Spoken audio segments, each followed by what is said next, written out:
video ni khas untuk siapa yang nak beli CD game tapi tak tahu sesuai untuk anak ke tak. Yang apa, kita tengok banyak benda isu jadi kat budak sekolah. Okey, baru-baru ni kes sebelum ni pun ada kes bully dan ada juga kes roll. Kita tak tahu punca mai dari mana, tapi kita berharap benda tu takkan jadi lagi. Sebenarnya banyak isu ni jadi dah lama, cuma kurang viral. Tapi sekarang ni beberapa hari ni banyak sangat viral kan. So sebagai peniaga kedai CD game ataupun kedai video game, kami nak bagi sikit awareness lah. Yaya akan ajak korang pemilihan CD game. Main game tak salah, tapi akan jadi salah kalau korang salah beli CD game. Benda tu akan mempengaruhi mereka. Saya tahu parents banyak tak mau bagi mereka main handphone, nak bagi mereka main konsol game, tapi ada juga salah pemilihan game. Okey, untuk CD game dia ada 4 jenis tau. Dia ada 4 kategori. Okey, untuk everyone, untuk teen, untuk mature dan juga untuk adult. Okay. Contoh kalau korang nak tengok kat CD game, mari sini. Dia tulis E kat sini, maksudnya untuk everyone. Contoh kalau korang nak main F1, nak main game, yang ni sesuai lah. Ni sesuai lah untuk budak. Okay, yang ni boleh main untuk everyone, untuk budak-budak boleh.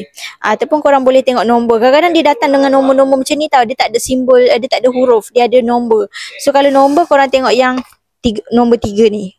Ni untuk everyone lah, sesuai untuk budak. Okay, second untuk teen, untuk umur 13 tahun ke atas. So macam Dragon Ball ni, dia orang boleh main lah game kereta ni.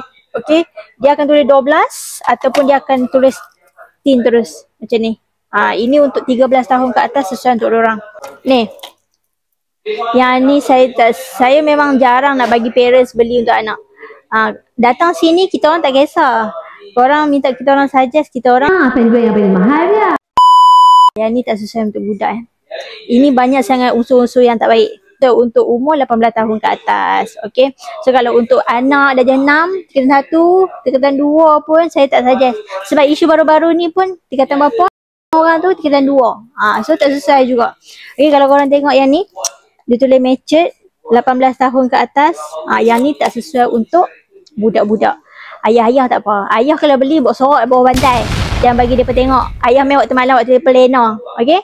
Okay, yang paling hardcore, yang adult punya, saya dah cari semua satu kedai yang ada logo yang adult punya tu tak ada. So nama pun paling hardcore kan. Alhamdulillah tak ada. Tapi kalau ada pun maybe kita tak akan benarkan lah kalau budak nak beli kan. Mak ayah boleh refer saya punya video ni untuk beli CD game. Okay, kalau ada info lain nanti saya inform lagi. Bye.